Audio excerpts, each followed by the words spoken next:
The Adventures of Danny Meadow Mouse. Danny Meadow Mouse is worried. Danny Meadow Mouse sat on his doorstep with his chin in his hands, and it was very plain to see that Danny had something on his mind. He had only a nod for Jimmy Skunk, and even Peter Rabbit could get no more than a grumpy "good morning." It wasn't that he had been caught napping the day before by Reddy Fox and nearly made an end of. No, it wasn't that. Danny had learned his lesson, and Reddy would never catch him again. It wasn't that he was all alone with no one to play with. Danny was rather glad that he was alone. The fact is, Danny Meadow Mouse was worried. Now, worry is one of the worst things in the world, and it didn't seem as if there was anything that Danny Meadow Mouse need worry about.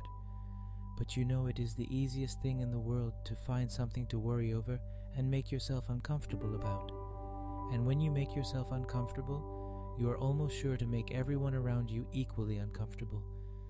It was so with Danny Meadow Mouse. Striped Chipmunk had twice called him Crosspatch that morning, and Johnny Chuck, who had fought Reddy Fox for him the day before, had called him Grumpy. And what do you think was the matter with Danny Meadow Mouse? Why, he was worrying because his tail was short. Yes, sir, that is all that ailed Danny Meadow Mouse that bright morning. You know, some people let their looks make them miserable. They worry because they are homely or freckled or short or tall or thin or stout, all of which is very foolish. And Danny Meadow Mouse was just as foolish in worrying because his tail was short. It is short. It certainly is all of that. Danny never had realized how short until he chanced to meet his cousin Whitefoot, who lives in the Green Forest. He was very elegantly dressed, but the most imposing thing about him was his long, slim, beautiful tail. Danny had at once become conscious of his own stubby little tail, and he had hardly had pride enough to hold his head up as became an honest meadow mouse. Ever since, he had been thinking and wondering how his family came to have such short tails. Then he grew envious and began to wish that he could have a long tail like his cousin Whitefoot. He was so busy wishing that he had a long tail that he quite forgot to take care of the tail he did have, and he pretty nearly lost it, and his life with it. Old Whitetail. The marsh hawk spied Danny sitting.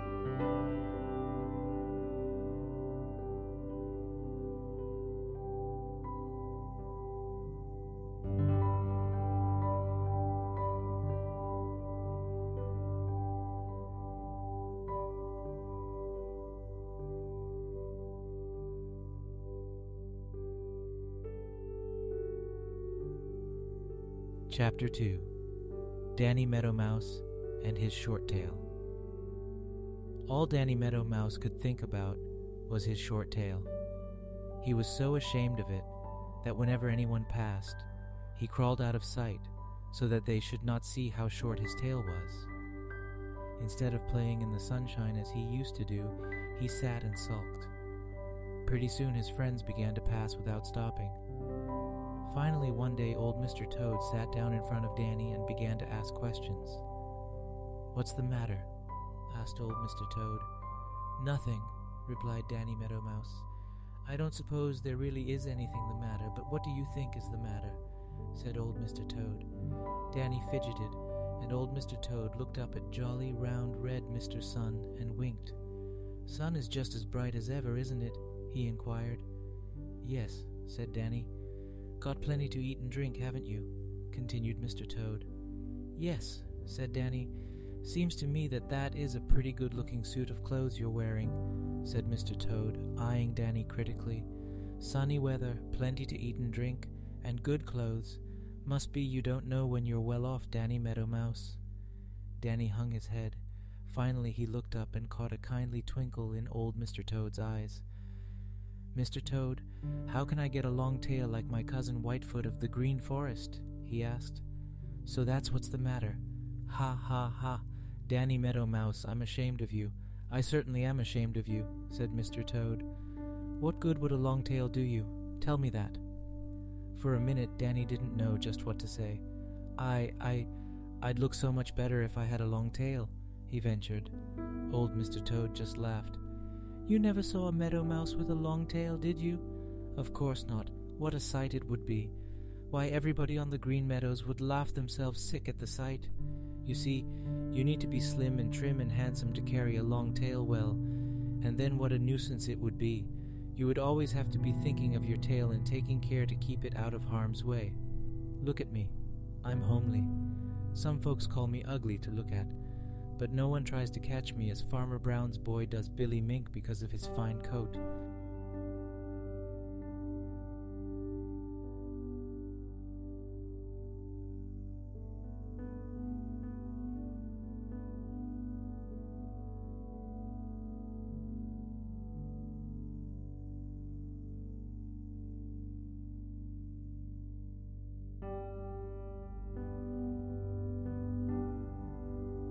Chapter 3. Danny Meadow Mouse Plays Hide and Seek. Life is always a game of hide and seek to Danny Meadow Mouse. You see, he is such a fat little fellow that there are a great many other furry-coated people, and almost as many who wear feathers, who would gobble Danny up for breakfast or for dinner if they could. Some of them pretend to be his friends, but Danny always keeps his eyes open when they are around, and always begins to play hide and seek. Peter Rabbit and Jimmy Skunk and Striped Chipmunk and Happy Jack Squirrel are all friends whom he can trust, but he always has a bright twinkling eye open for Reddy Fox and Billy Mink and Shadow the Weasel and Old Whitetail the Marsh Hawk, and several more, especially Hooty the Owl at night.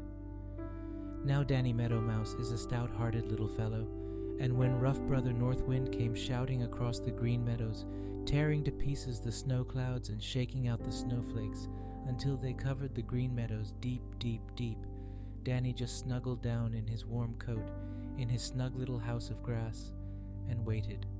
Danny liked the snow. Yes, sir, Danny Meadow Mouse liked the snow. He just loved to dig in it and make tunnels. Through those tunnels in every direction he could go where he pleased, and when he pleased without being seen by anybody. It was great fun. Every little way he made a little round doorway up beside a stiff stalk of grass. Out of this, he could peep at the white world, and he could get the fresh, cold air. Sometimes, when he was quite sure that no one was around, he would scamper across on top of the snow from one doorway to another, and when he did this, he made the prettiest little footprints. Now Reddy Fox knew all about those doorways and who made them. Reddy was having hard work to get enough to eat this cold weather, and he was hungry most of the time. One morning, as he came tiptoeing softly over the meadows, what should he see just ahead of him but the head of Danny Meadow Mouse pop out of one of those little round doorways?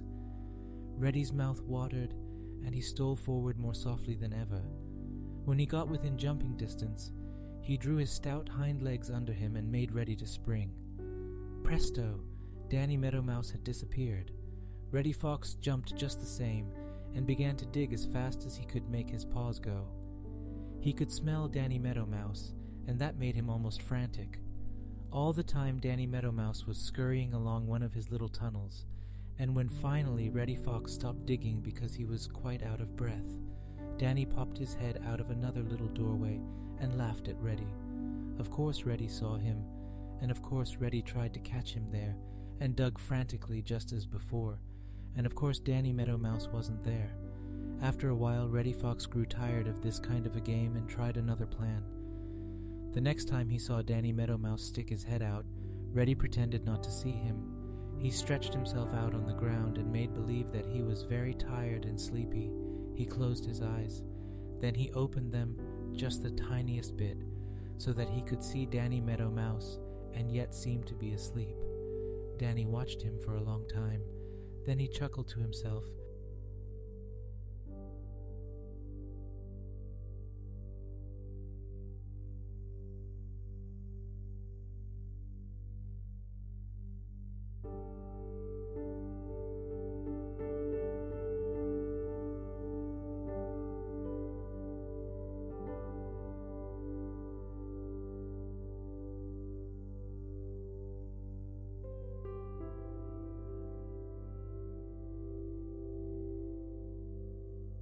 Chapter 4. Old Granny Fox Tries for Danny Meadow Mouse. Danny Meadow. Mouse had not enjoyed anything so much for a long time as he did that game of hide and seek. He tickled and chuckled all the afternoon as he thought about it. Of course, Reddy had been it. He had been it all the time, for never once had he caught Danny Meadow Mouse. If he had, well, there wouldn't have been any more stories about Danny Meadow Mouse, because there wouldn't have been any Danny Meadow Mouse anymore. But Danny never let himself think about this. He had enjoyed the game all the more because it had been such a dangerous game. It had been such fun to dive into one of his little round doorways in the snow, run along one of his own little tunnels, and then peep out at another doorway and watch Reddy Fox digging as fast as ever he could at the doorway Danny had just left. Finally, Reddy had given up in disgust and gone off muttering angrily to try to find something else for dinner. Danny had sat up on the snow and watched him go. In his funny little squeaky voice, Danny shouted, "Underscore though Reddy Fox is smart and sly, hi-hum diddle-dee-o. I'm just as smart and twice as spry, hi-hum diddle-dee-o." That night, Reddy Fox told old Granny Fox all about how he had tried to catch Danny Meadow Mouse. Granny listened with her head cocked on one side. When Reddy told how fat Danny Meadow Mouse was, her mouth watered. You see, now that snow covered the green meadows and the green forest, Granny and Reddy Fox had hard work to get enough to eat, and they were hungry most of the time. "I'll go with you down on the meadows tomorrow morning, and then we'll see if Danny Meadow Mouse is as smart as he thinks he is," said Granny Fox. So, bright and early the next morning, old Granny Fox and Reddy Fox went down on the meadows where Danny Meadow Mouse lives. Danny had felt in his bones that Reddy would come back, so he was watching, and he saw them as soon as they came out of the green forest. When he saw old Granny Fox, Danny's heart beat a little faster than before, for he knew that Granny Fox is very smart and very wise, and has learned most of the tricks of all the other little meadow and forest people. "This is going to be a more exciting game than the other," said Danny to himself, and scurried down out of sight to see that all his little tunnels were clear so that he could run fast through them if he had to. Then he peeped out of one of his little doorways, hidden in a clump of tall grass. Old Granny Fox set ready to hunting for Danny's little round doorways, and as fast as he found them, Granny came up and sniffed at each. She knew that she could tell by the smell which one he had been at last. Finally, she came straight toward the tall bunch of grass. Danny ducked down and scurried along one of his little tunnels. He heard Granny Fox sniff at the doorway he had just left. Suddenly, something plunged down through the snow right at his very heels. Danny didn't have to look to know that it was Granny Fox herself, and he squeaked with fright.